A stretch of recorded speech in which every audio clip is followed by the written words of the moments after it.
So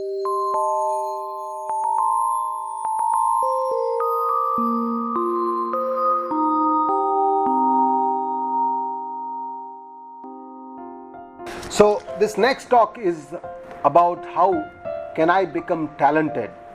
And talent is something that whether it can be, is it inborn or is it can be developed. So that is the first question. And we know many people who have reached the pinnacle of success in their life, may it be in the field of sports, may it the field of acting, drama, music, some instrument playing, maybe singing, and we all look with awe and with a lot of respect to these people who have achieved the pinnacle of success in their lifetime. And the question is whether they had that inborn talent or whether they developed this talent. And this myth of inborn talent is now busted by science. And I'll talk to you what science says about talent. And science says that talent is actually like any other skill, and you can actually develop and you can learn and you can become talented. And I'll substantiate this statement by some of the most amazing experiments done in this field in the world. So it's like learning any other new skill. Any skill that you want to learn, you can learn it within a few hours of practice.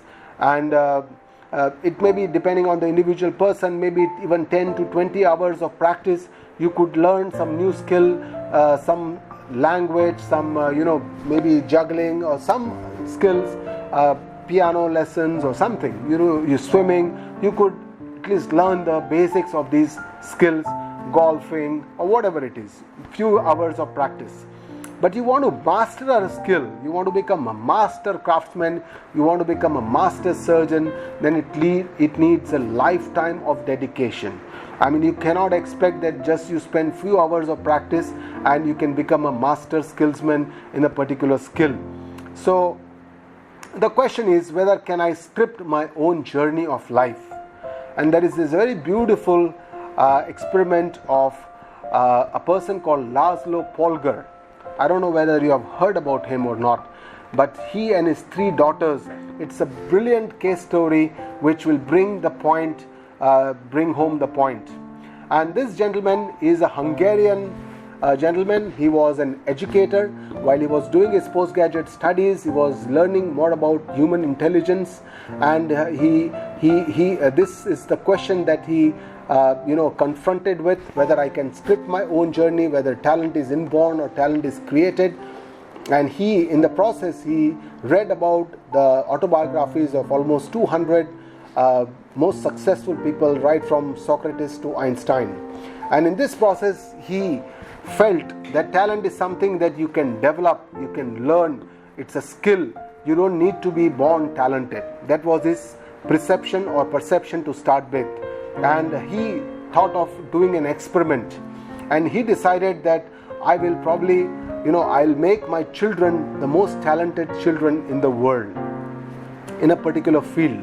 So with this in mind, he tried to he was not married that time, so he tried to identify a partner who would support him in this experiment.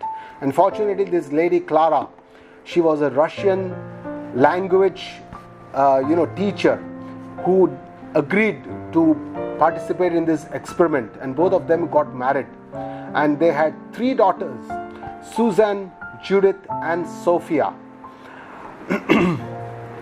Susan was, right from the age of 2 to 3 years, she was exposed to several languages, she was exposed to several games, and because Laszlo Poles was a chess teacher, he started teaching chess to this eldest girl, Susan.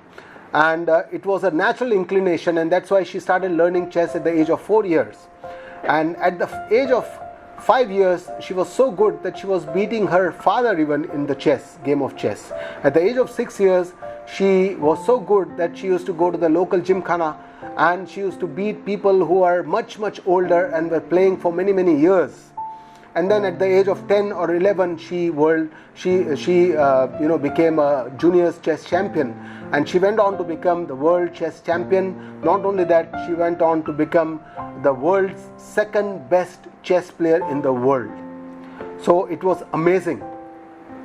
And can you guess who was the first best chess player in the world? None other than her younger sister, Judith. She was the world's best chess player for 20 consecutive years. And she was one of the most amazing chess players in the world. And his third daughter, the youngest one, Sophia, was the sixth best chess player in the world. Actually, all these were groomed to become the prodigies or the world's best chess players or world's best talented people in their field. So this was the most amazing experiment, and this proved that talent in any field, that the pinnacle of talent can actually be developed rather than it is not inborn. So these were the achievements, Suzanne's achievement, Judith and Sophia. And the Laszlo Poles experiment was one of the most amazing experiments in the history of human education. It shows that education is so vital, especially the child rearing. The parental role is also very important, because he did not send all of his 3 children to the school. They were all schooled at home, and it was a very big thing in Austria at that time. Where he was living, he had to take special permissions, he had to fight the authorities, he had to be, a lot of problems he had to face from the society for rearing these 3 children at home, and all the time giving them education for the chess. So he summarized saying that genius is not born but is educated and trained, and when a child is born healthy, it is a potential, any child for that matter is a potential genius, and it can be reared into become a potential genius. So Laszlo Poles' view is talent is 99% hard work, and hard work creates the rest of the luck that you need to be talented, and work plus luck equals genius. And he says a genius is more likely to be happy. It's not that if you go through this grinding work, they are not happy with their life. And Clara said that everything Laszlo had promised before marriage has happened. So that was the success of their experiment. It was one of the most amazing stories that I've heard in my lifetime. And this shows that it's not just the genes, but the environment plays a very important role. You see, any person who is talented, Mozart, the most famous musician, Pandit Jasrajji, one of the best singers that India has produced, or for that matter Tiger Woods, one of the world's finest golf players. For all of them, what is common for them is that they had a very, very early start in their family, because all this whatever they had become good at was in the family. But then they had wonderful, and constantly they used to practice, and they had great coach at their home sometimes or somewhere outside who could mold them, and they could become one of the best talented people in their field. So it's important that we need to be control of our own life. We have to accept the responsibility of our life, know that we can control the journey of our life, and we shouldn't try to change the surroundings. And the best way to sharpen your skills is to continuously keep using them. So it said that if you don't use it, you lose it. So our performance, our skills, or whatever we learn, we should keep sharpening our skills.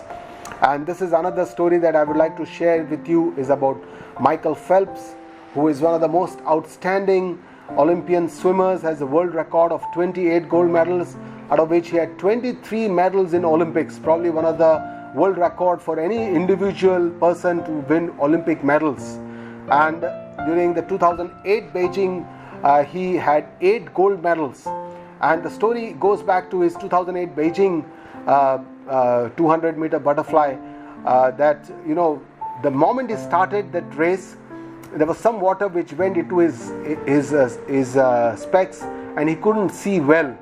But in spite of it, he continued his efforts and he won the gold medal. And later he said that he had actually practiced for this event.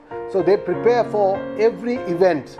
the people who are the best in their field, they prepare for most of these events or negative events that could happen, and they were prepared for him. So basically all these people, they work for the passion, for the joy.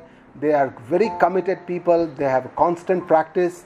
They have the best coach, and they prepare for the best and the worst scenarios also. They keep visualizing. Michael Phelps has always said that he keeps visualizing and himself about his event, so that whenever he comes actually to the event, for his mind it is nothing new. He is not nervous, he doesn't have the anxiety, because he's kept on visualizing those events in his mind. So these are all the techniques that these talented people use in their mind. And for us mortals, we need to change our habits which bring us down and which don't allow us to succeed, which make us sometimes very miserable, because we keep doing that and again, and we need to change these habits. And the next talk will be about whether we can change our habits, which are the habits we need to change, how can we change them. So with this, I thank you all for this presentation.